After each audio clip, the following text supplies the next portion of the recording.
Paul Marcoleta. Salamat po, Mr. Chair. You can allow me a little time to just air my frustrations based on what I have observed during the last hearings and on the basis of the answers being given by our resource persons. Marami pong paikot-ikot, some convoluted answers, prevarications. Alam po ninyo, kailangan mabilisan na lang ito eh. Mr. Chair, I think the success, even the extent of our hearing here will depend entirely on how they will answer our questions. I'm very frustrated simply because not only confusing answers na paikot-ikot, yung iba pa they are outright lies. For example, itong Attorney Del Rosario, when I was asking him about the 100 million given to the Philippine National Red Cross, sasabihin niya sa akin, at dinig naman ninyo, he was not privy to the negotiations. Para bang hindi niya alam, may hawak akong dokumento that he is one among the 3 members of the panel. Ang kasama niya, Senior Vice President o Vice President Dr. Shirley Domingo at saka yung certain Mr. Oscar Cabado, Vice President for Membership, and Attorney Del Rosario. Pagkatapos sasabihin niya sa atin, he was not privy to the negotiation between Philhealth and PNRC. Sino hindi mo po prostrate dito? Para bang hindi niya alam, I have even the pictures na nandun siya. Kausap niya yung aking kumpare, Senator Gordon. Wala akong sinasabing masama tungkol sa PNRC. I'm only establishing the facts na nandun siya. Pero sasabihin niya sa atin, sa mukha natin, na magsisinungaling siyang ganon. Si Dr. Pargas naman, ikaw naman, tinanong ko lang kung magkano yung aking contributions. O after 2 days, kung hindi pa kita tinext, hindi mo ibibigay sa akin. How can you do this? Yung Manila doctors, nangako ka sa akin. Hanggang kayo, nandito ba? Are we getting the right answers from you? Yung isa naman, tinanong kita tungkol sa expanded withholding tax. I cannot remember kung sino na dito. I guess kayo po na nandyan sa... You were telling us pure lies. Ang sabi mo, yung mga health care institutions are the ones paying the expanded withholding tax. Di ba? You were collecting 2% expanded withholding tax. Hindi totoo yun eh. It was Philhealth itself, because Philhealth is the only withholding agent of the BIR. Hindi yung healthcare institutions. Okay? Magkano ang binayad ng Philhealth? Sinabi na rin ng pagtatanong ni Congressman Barbers, 156.7 million. Kayo ang nagbayad. Pagkatapos, magsisinungaling kayo. Ano makukuha namin na mabuting sagot kung ganito ang gagawin ninyo? Ang sabi ni Dr. Atty. Del Rosario, isa lang ang departamento. Parang hindi niya alam, may dokumento ako, 4 ang departamento niya. May I start with you, Atty. Del Rosario, nandiyan ka ba? Yes, Mr. Chair. Can I comment on some points raised by the honorable? You have no right. Tinatanong ko lang kung nandiyan ka pa. Thank you, sir. Andito po, Mr. Chairman. Magpaikot eh. And I warn you, kung ano lang tinatanong ko, yun ang sagutin mo. Huwag ka magpapaikot dito. I think, Mr. Chair, we should already advise them that right now, we're working on a complaint for plunder, malversation, and charges of administrative offenses and so many things. And the final form of this complaint will depend not entirely on the kind of answers that you will give us. Attorney Del Rosario, hindi ba ikaw ang Regional Vice President ng Region 1? Noong Yes, sir. 220 cases against hospitals and doctors were forwarded to your office. Yes or no? Yes, sir. I was once Yes the or regional no? vice president. Yes, I was once regional vice president of Philhealth, Region 1. In 2019, nung hindi na ikaw ang senior vice president, teka muna, you were asked to file 220 cases. Ilan ang pinail mo? I'm sorry, Mr. President, the ones filing the cases I am is the asking you, legal- out of the 220 cases endorsed to your office, how many cases did you file? the regional vice president is not the one filing cases, Mr. President. It's the legal office of the region that files the. Attorney Del Rosario, I'm warning you, I have documents with me. Huwag mo akong paikutin. I don't care if you're the best lawyer in this country. Pero sa ngayon, sagutin mo lang ang tinatanong ko sa iyo. Because in 2019, nung hindi na ikaw ang senior vice president, ito ang lumitaw. Only 3 cases were filed versus St. Catherine Hospital. Totoo hindi. I don't have the data. As I've told you, Mr. President, the one filing the cases then What do was you know? Palaging paikot-ikot eh. Ikaw ang binigyan ng SPA. Do you want me to show the document that you were given an SPA by then interim president and CEO de la Serna to file appropriate criminal, civil, and administrative cases, for example, against several culprits. This is dated November 2, 2017. Hindi mo aaminin ito? Mr. President, Mr. Chair, that particular. I am asking you, do you know about this SPA? I've known that SPA only of late, Mr. President, Mr. Chairman. I've not seen that that particular document was forwarded directly to the. I am asking you unit. if you know this because this is an SPA issued to you by interim president CEO de la Serna, dated November 2, 2017. I have the documents with me. Yes, sir. I've already seen that document, but I cannot remember seeing that document in 2017, Your Honor, Stop. Mr. Chair. There was even an endorsement dated 13 September 2017 for the filing of criminal and administrative case against a certain Dr. Martin Corpus. You know this document, don't you? I've seen that document only Do recently. you know this document? I'm not asking you whether or not you saw the document. Yes, Your Honor. Paikot-ikot ka. Ito, Mr. Chair, ang problema sa taong ito eh. Despite all this, SPA endorsement, 220 cases endorsed to your office since you were acting regional vice president of Region 1. Wala kang ginawang pinail na kaso kahit isa. For example, it was also disclosed nung mawala ka na sa Region 1, 11 cases are missing. 10 cases versus Elguira General Hospital. 1 case against Dr. Macario Macaraeg. You deny this? I'm not aware of that, Mr. Oh, President. yan ka na naman. You remember, I have all the documents. I don't care if you remember or you don't remember. That's your problem.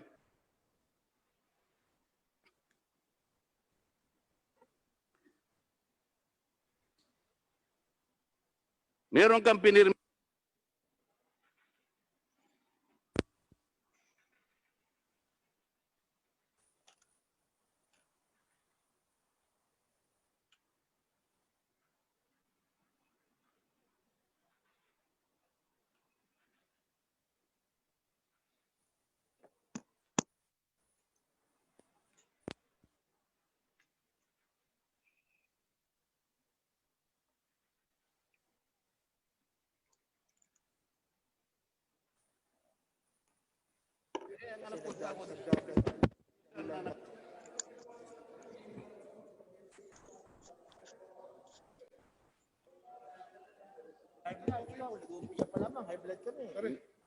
Ito yung natural ko pare, hindi ako na...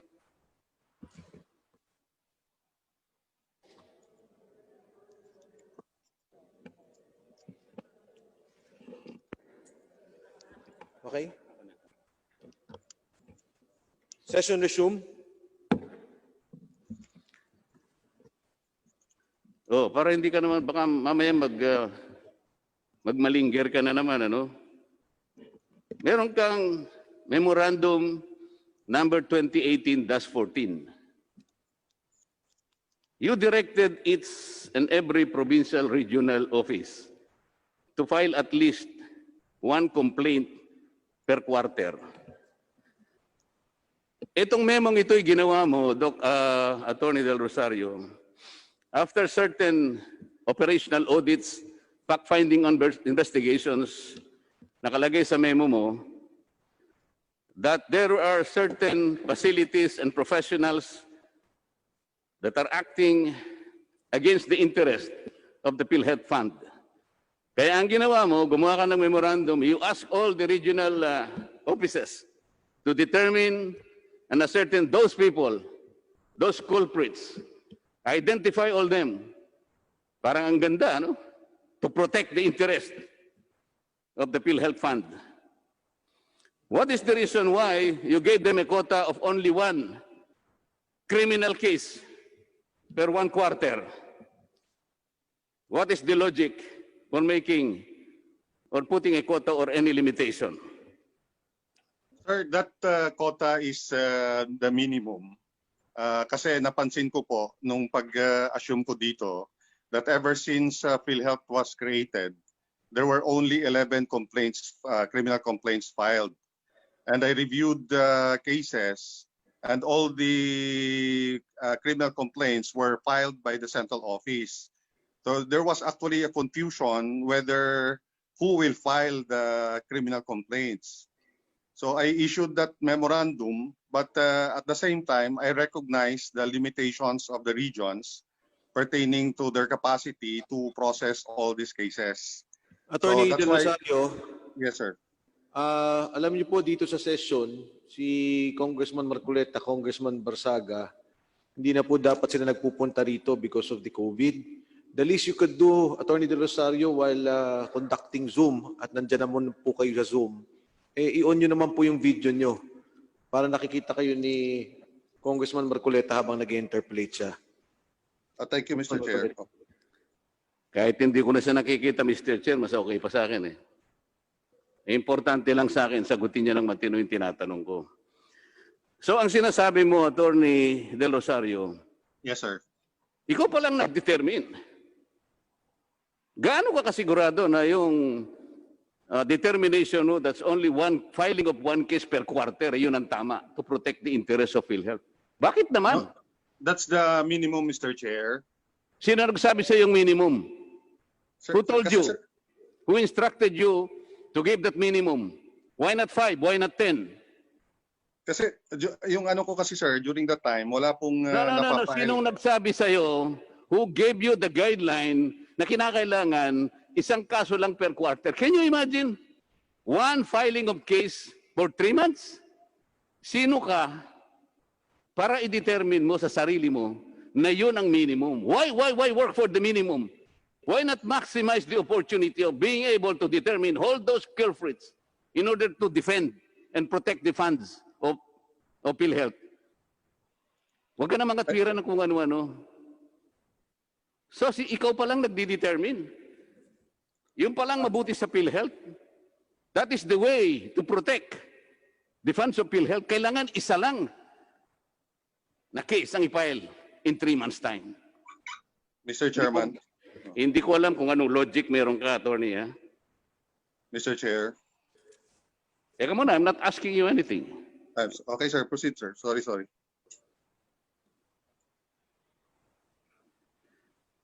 Doon sa PhilHealth Circular, dito makikita natin, Mr. Chair, siyang nagdi-determine. Ha?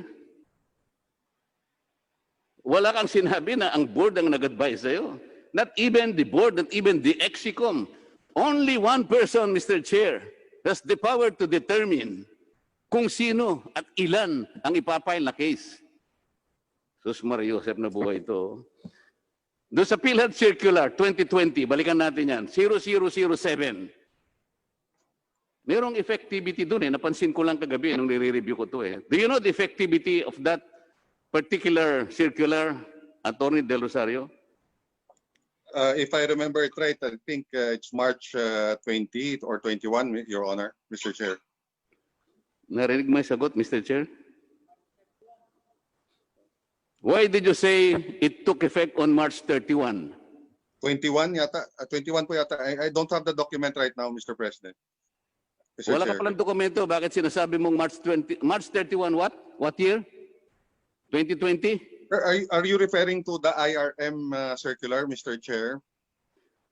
I am talking about Philhealth Circular 2020. Ito yung IRM. COVID-19 ito. Oh. Kabisado mo ito eh.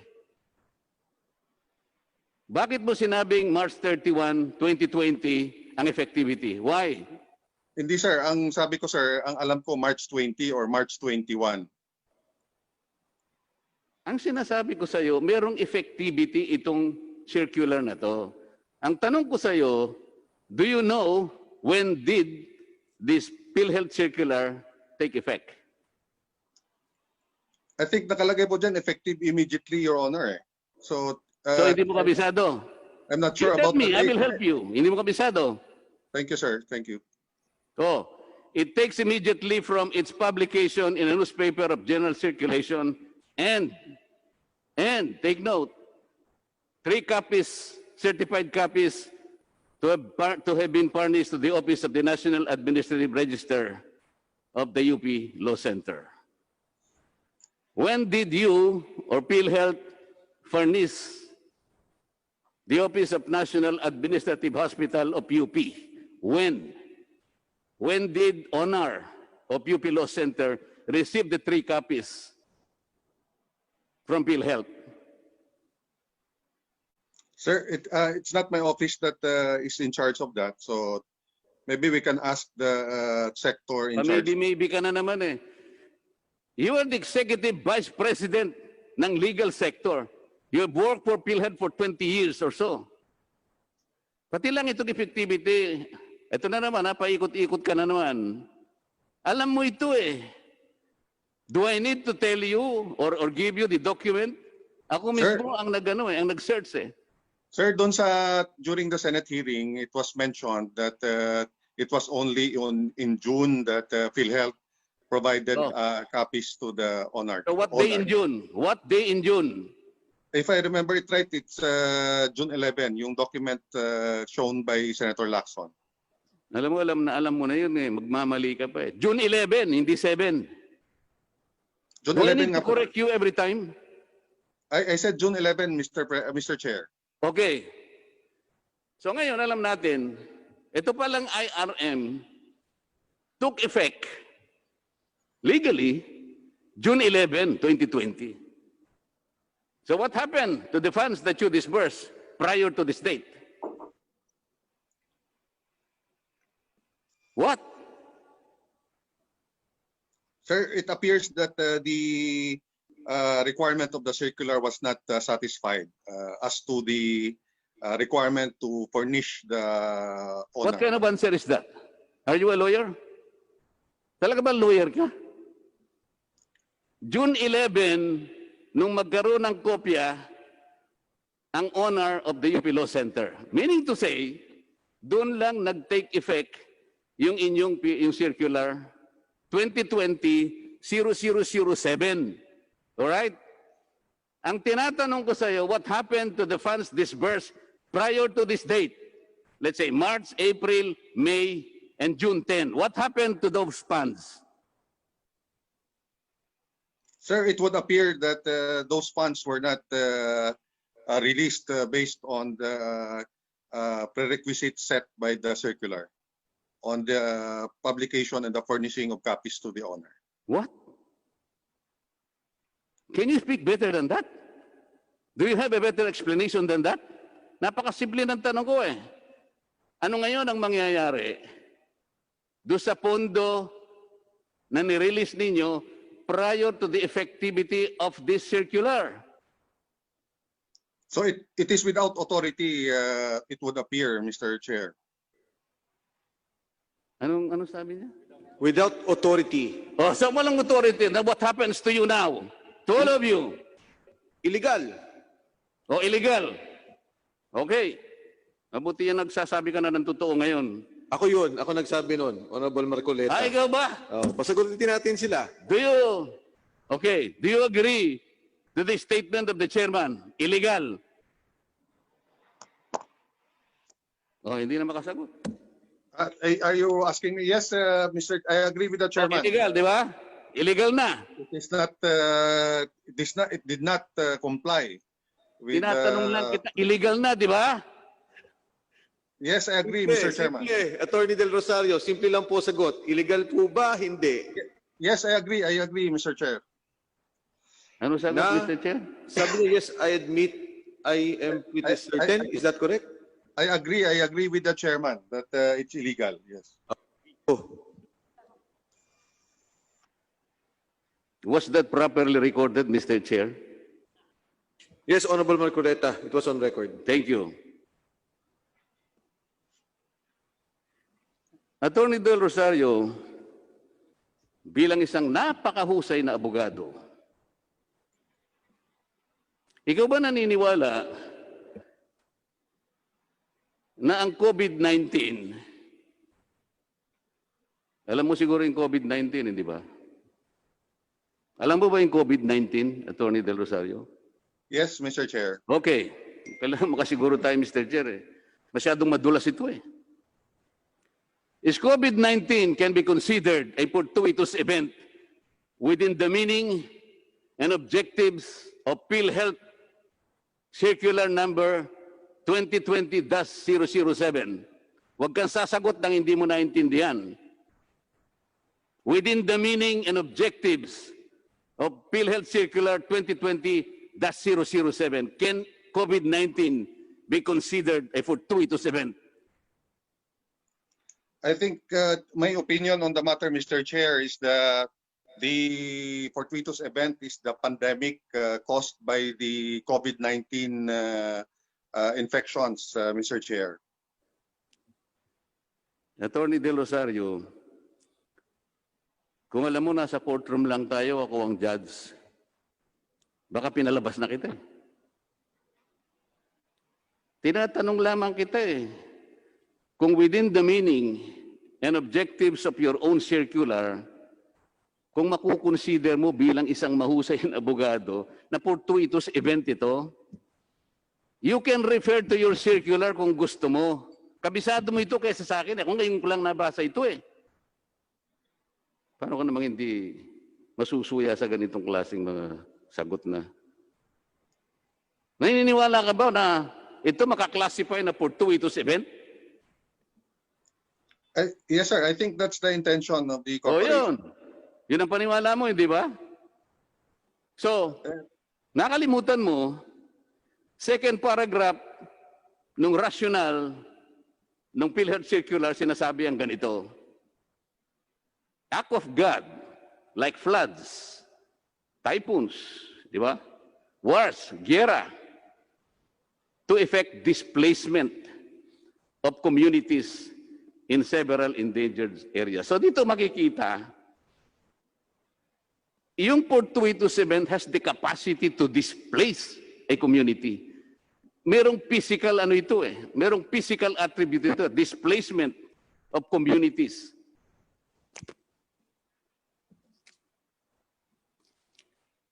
Under objectives nakalagay, to provide aid to healthcare institutions in rebuilding their critically damaged healthcare systems.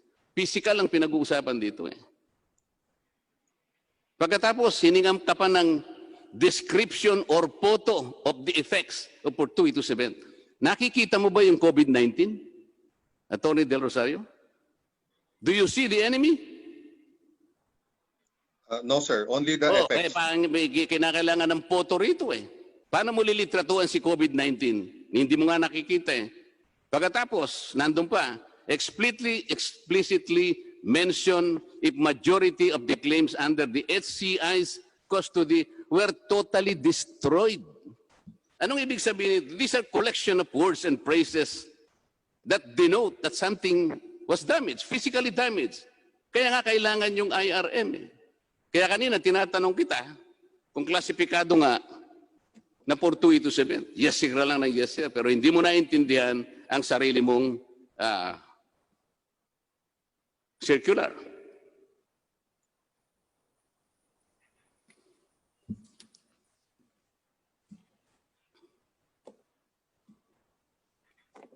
Bakit nagsinungaling ka sa akin nung sabihin mo na you are not privy to the negotiation between PNRC and Philhealth? Thank you, Mr. Chair. The negotiation, na pumunta po kami doon, kausap namin si Senator Gordon, it does not pertain to the amount of the mobilization fund. Ang pinag-usapan po namin dito doon, Mr. Chair, ay yung proseso kung paano makatulong yung Philhealth doon sa pagpapabilis ng pag-submit ng documents ng Red Cross for liquidation. Hindi po yung usapan po doon tungkol sa tungkol sa amount ng mobilization fund. Thank you, Mr. Chair. Sa palagay mo ba, kapanipaniwala yung sagot mo sa akin? Hindi ba totoo na 3 kayo rito? Nasa akin ang dokumento, attorney. Yes, sir. Nandun po kami, sir, Mr. Chairman. Kung pipilitin mo na magsinungaling ka pa, nasa sayo yun. Okay? Kaya nga sinasabi ko sa iyo kanina, the final form of this complaint for plunder, malversation, and so on and so forth will depend on the kind of answers that you will give this joint committee.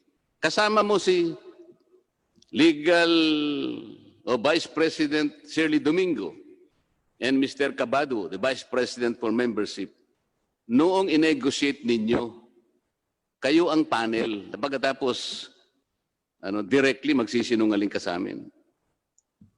Yes, sir. We negotiated, but yun, sir, yung dinidiscuss namin yung proseso, hindi po yung amount po ng mobilization. The amount of mobilization, sir, po yun top level negotiation po yun. So, Gaano katap yung level? Pumunta po kami doon, hindi naman si Senator Gordon po yung intention namin kausap, yun lamang po mga staff, yung gagawa po ng mga forms. Tapos nakita lang po kami ni Senator Gordon, kaya po kami tinawag. So hindi po yun yung negotiation. Maglubid ka ng buhangin kung gusto mo. Pero ang sinasabi ko rito, yung 100 million is a clear deviation from the objectives and parameters set forth in your own PhilHealth circular.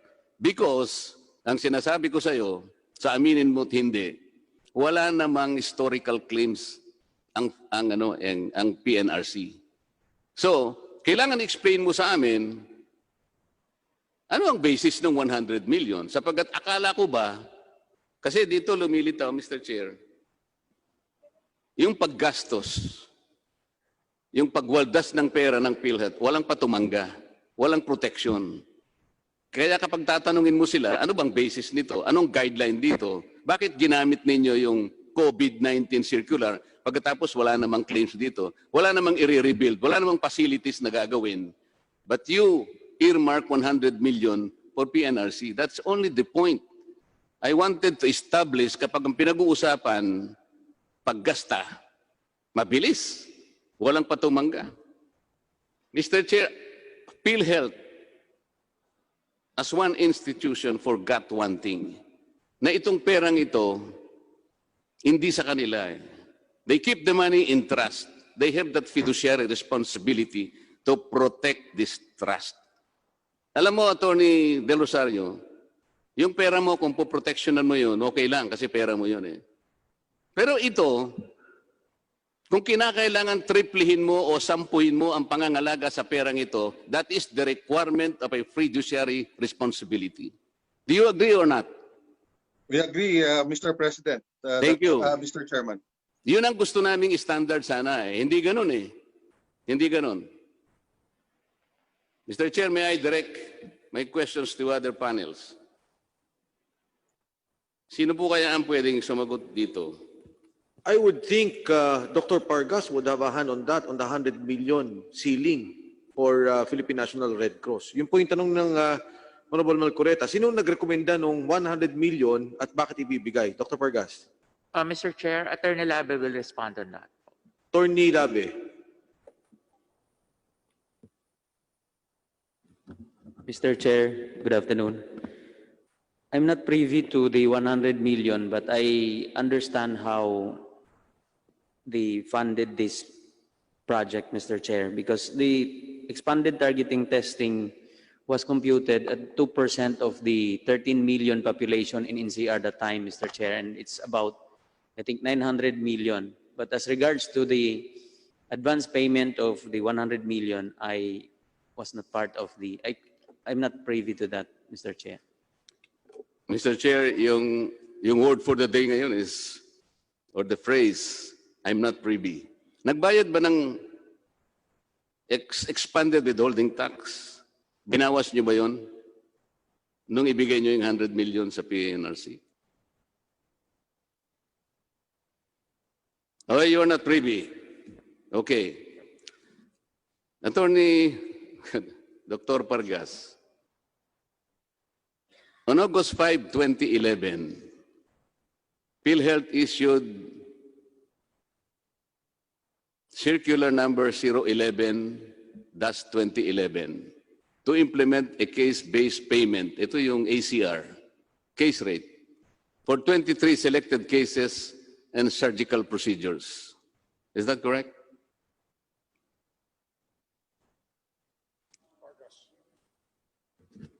Yes, Mr. Chair.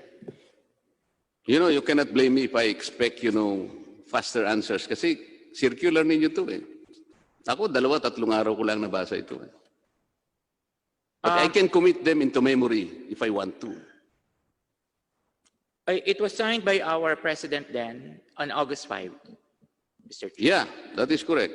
And in this circular, it says that it should be reviewed every 6 months. Is that correct? Yes, Mr. Chair. Every 6 months. Positive, okay? Yes? Yes, Mr. Chair. Okay. On October 29, 2013, Philhealth issued circular number 0031, series of 2013, to implement an all-case rate policy. Correct? Yes, Mr. Chair. Correct? Yes, Mr. Chair. Okay. The objectives are as follows. Reduce claim processing or time turnaround TAT. Increase Philhealth support value, rationalize reimbursement rates, and achieve technical efficiency for providers. Okay. Isa-isahin natin, Dr. Pargas.